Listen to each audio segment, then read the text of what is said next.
Hola a todos, bienvenidos a mi canal una vez más. Y bueno, hoy la intro va a ser cortita, pero quería comentaros una pequeña cosa. Y es que dicen que todo el mundo, cuando nacemos, tenemos ventajas de nacimiento. Todos tenemos o una u otra. Yo he descubierto la mía, os la voy a enseñar. Es la capacidad de mover los dos ojos, cada uno por separado. Mirad.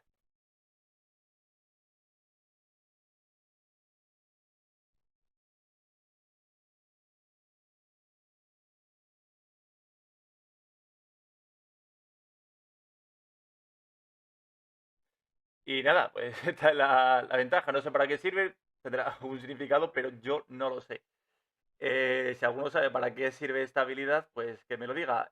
Nada, vamos con el vídeo de hoy y tengo una cosita más antes de decir, antes de dar paso a la intro, y es que he cambiado el logo del canal. Me parece que este es más moderno, más bonito, más, no sé, a mí personalmente me gusta más. Déjame tu opinión en los comentarios y nada, creo que lo vais a ver ahora. Y nada, vamos con la intro. Dentro, intro.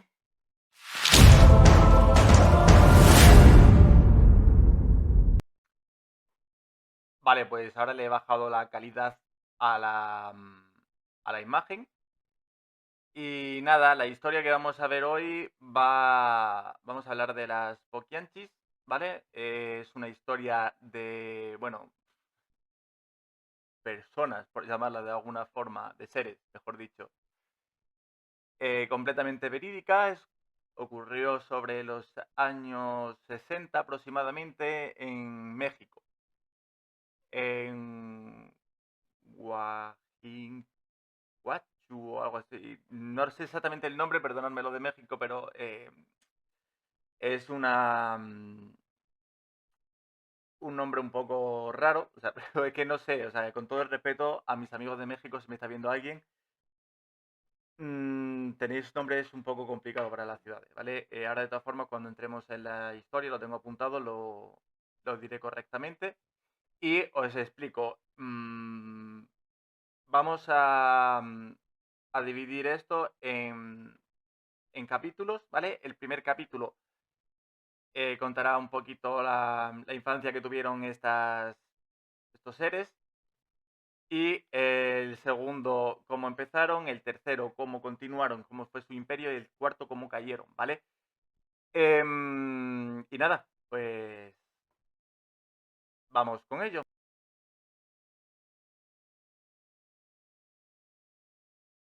Vale, las Poquianchis. El nombre de verdad era las hermanas González Venezuela. Se componía por cuatro chicas, que era María Delfina, María del Carmen, María Luisa y María Jesús. Todas con María delante, motivo no sé por qué, ¿vale? Nacieron en Jalisco, en El Salto, México. Era una familia bastante pobre. De su madre no hay muchos datos, pero de su padre era un policía en una zona rural, demasiado pobre, por así decirlo. Y bueno, su padre era un alcohólico, violento, maltrataba tanto a las niñas como a su madre. Y era algo sistemático. Todos los días cuando salía de trabajar se iba al bar, se emborrachaba y cuando volvía bueno, hacía maltratos tanto a su esposa como a sus cuatro hijas. Y nada, pues también se dice, aunque esto no se sabe a ciencia cierta, que su padre, cuando había algún capturado que lo detenía y demás, que lo maltrataba también, lo torturaba y obligaba a las niñas a presenciar a este tipo de abusos y demás. Y entonces, pues, se cree que de ahí puede de poner a tus hijos a ver violencia desde tan pequeño, de quitarle la insensibilidad, por así decirlo, ¿no?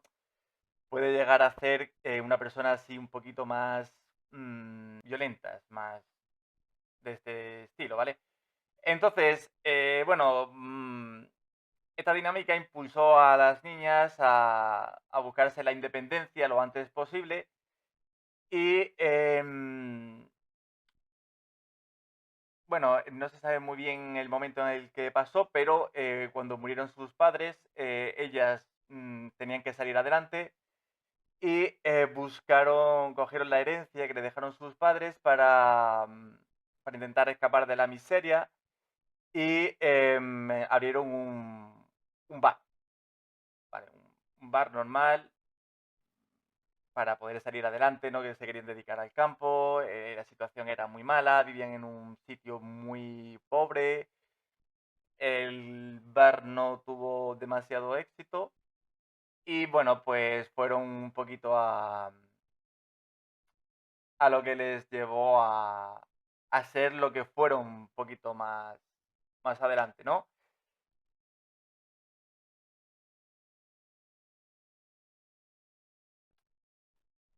Cuando a estos seres les empieza a ir mal, corre el año 1945, están en San Francisco del Rincón, en Guanajuato, México. Era un pueblo bastante pobre, desesperado, y las hermanas, ya que venían de un hogar roto por la miseria, miraban al cielo con odio, y la mayor, dicen que Delfina, hizo un pacto con el demonio, con el maligno, y alzando un cuchillo al cielo dijo: hermanas, el mundo nos ha escupido, ahora nosotras escupiremos sangre sobre el mundo. Y dicen que así hizo un pacto, y bueno, para poder salir de la pobreza y demás. Lo que hicieron ahí en San Francisco del Rincón fue montar un bar, una cantina que olía a sudor, a tequila rancio, según dicen algunas fuentes, pero no era solamente un tugurio, era una trampa mortal. Las hermanas iban por los pueblos de alrededores vestidas como ángeles, eh, en un camión, y lo que buscaban eran chicas de 13 a 15 años, ¿no? Edades bastante jóvenes, que fuesen rostros trabajados en el campo, es decir, quemados, que tuviesen sueños frágiles, no sé, que fuesen miembros de una familia muy pobre, que tuviesen hambres, y los padres, claro, a ellas le ofrecían dinero, se las entregaban a las hijas, y como en esa época no sabían ni leer ni escribir, pues simplemente con una X la ponían en un papel y con eso era válido, ¿no? Pero bueno, al cruzar el umbral de la barca era cuando realmente venía el infierno.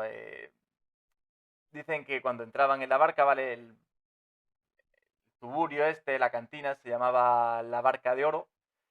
Y en el momento en el que pasaban la barca, pues era de todo menos de oro. Se cerraban las puertas, le ponían un candado oxidado, y a las pobres niñas, porque son niñas al fin y al cabo, le quitaban su inocencia, las maquinaban como muñecas, que las arrojaban a una jauría, ¿no? Pero una jauría de clientes. En esa, pues, había hombres de manos toscas, bueno, del campo, ¿no? Mismamente. Había burócratas, había policías, había curas, incluso. Y bueno, pues así fue como nacieron las Poquianchis. Contaban billetes mientras, claro, sus chicas, ¿no? Por así decirlos, pues lloraban. Y el apodo de las Poquianchis, hay dos teorías. Dicen que una es de pobres y chichis. Chichis son como las madams, ¿no? Por así decirlo. O dicen que también puede venir de un susurro indígena que dice mujeres del infierno. No se sabe realmente, pero bueno, así fue como nacieron las Poquianchis.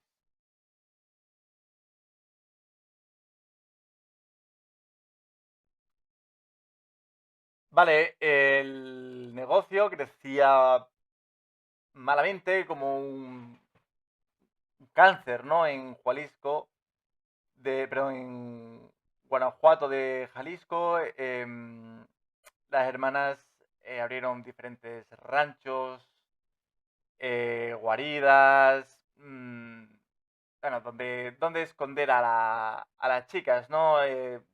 Tenían tanto dinero que, bueno, tenían sobornado al sheriff, tenían sobornado a los policías, a los curas, al ayuntamiento, a todo el mundo, ¿vale? O sea, era un secreto a voces lo que hacían.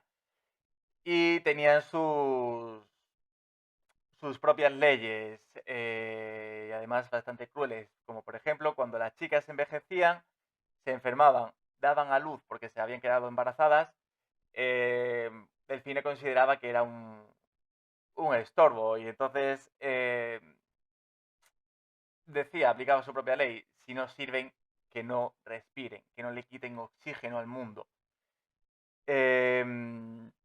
Pues claro, imaginaros un rancho, ¿no? Una granja, una penumbra donde, no sé, no hay luz. Una joven de 19 años está en un establo con animales y después de años de sufrir el negocio más antiguo del mundo, ¿no? Bueno, después de 9 meses que está ahí en el establo, da a luz, tiene un bebé y, bueno, Luisa, que era una de las del medio, se acerca y con una jeringuilla se la pone aquí en el cuello y le quita, pues, digámoslo así, para que YouTube no se enfade, la, la presencia del espíritu de vida, ¿no?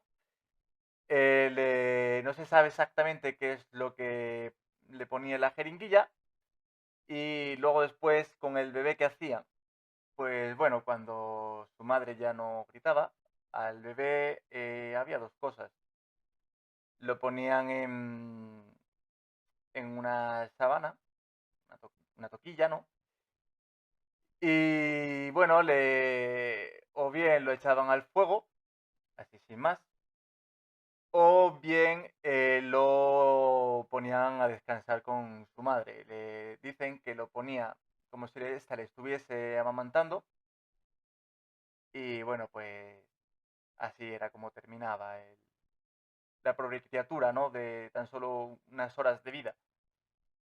Bueno, pues esto lo hacían con todas y cada una de las chiquillas que tenían, ¿vale? La más mayor, creo que se tiene data de que tenía 22 años, una cría igualmente. Y bueno, pues no se sabe exactamente a ciencia cierta con cuántas personas acabaron, pero le hacían todo tipo de vejaciones que podamos imaginar. Hombres que le duplicaban la edad o incluso en algunos casos hasta la triplicaban. Em,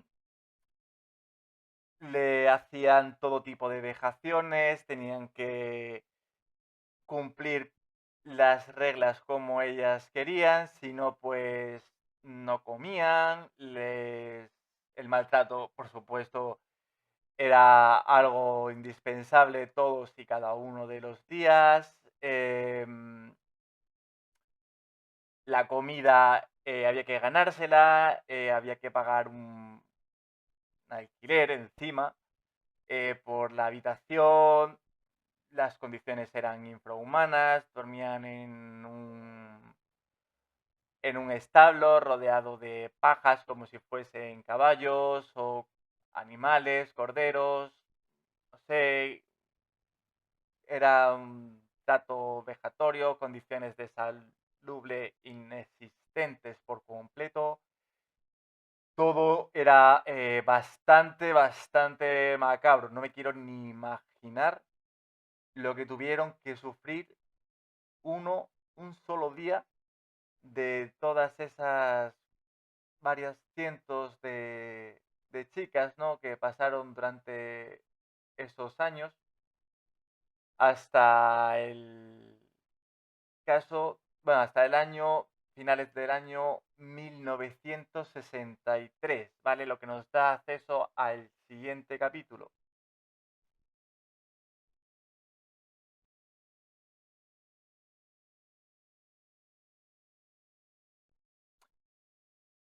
Bien, pues como hemos dicho antes, a finales de 1963 hay una chica, indican que se llama Lucía, ¿vale? Bueno, pues imaginaros cómo estaba la chica, rota de dolor, bueno,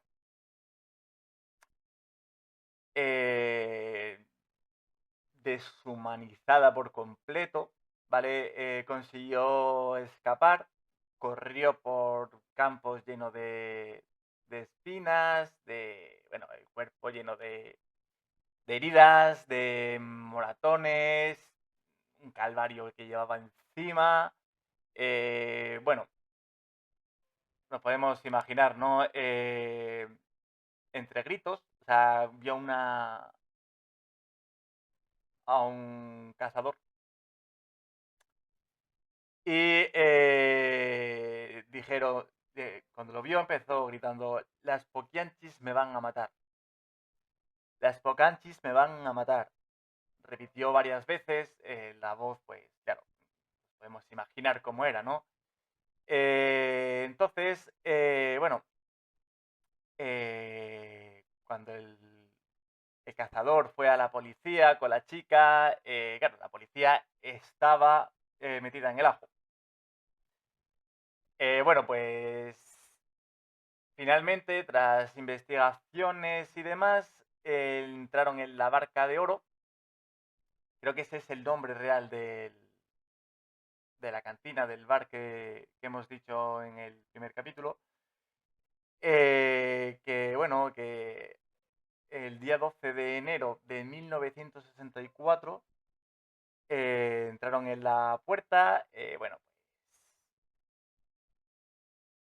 sabemos cómo estaban. Al tener tantísimo dinero, bueno, pues una iba vestida con lujos, la otra cayó en los vicios, la otra derrochaba dinero recurriendo curiosamente, ¿no? Qué irónico, recurriendo a la prostitución masculina y bueno, pues, bueno, así fue como la escogieron y terminó el calvario de estas pobres chicas.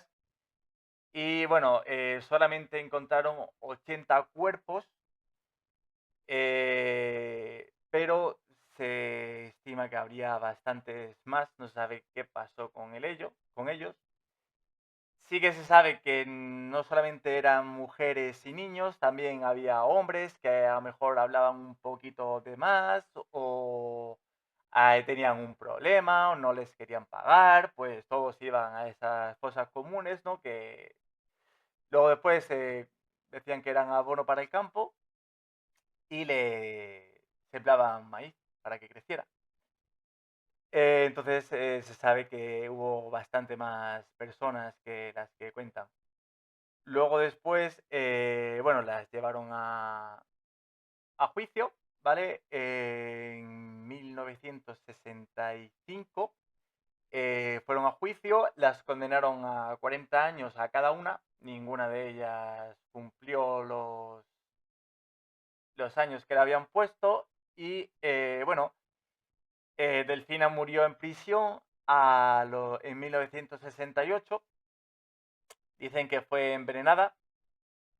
Luego después Luisa fue liberada en 1984, estaba completamente consumida por los vicios y la mala vida. Y Jesús respiró hasta 1999, perdón, 1990. Nada, dicen que se volvió loca. Y ahora dicen que los ranchos son están en ruinas, malditas. Dicen que los lugareños de allí de la zona que ven como siluetas bailan en la niebla, se escuchan llantos, cuando es inexplicable que haya nada. Y bueno, para terminar, si queréis saber un poquito, si os ha gustado esta historia, deciros que hay una serie en Netflix, lo que me cuesta decir esta palabra, Netflix. Se llama eh, eh, eh, mm, Crudas como un cuchillo, creo que se llama la serie. Y nada, si la queréis ver, pues nada, la podéis buscar.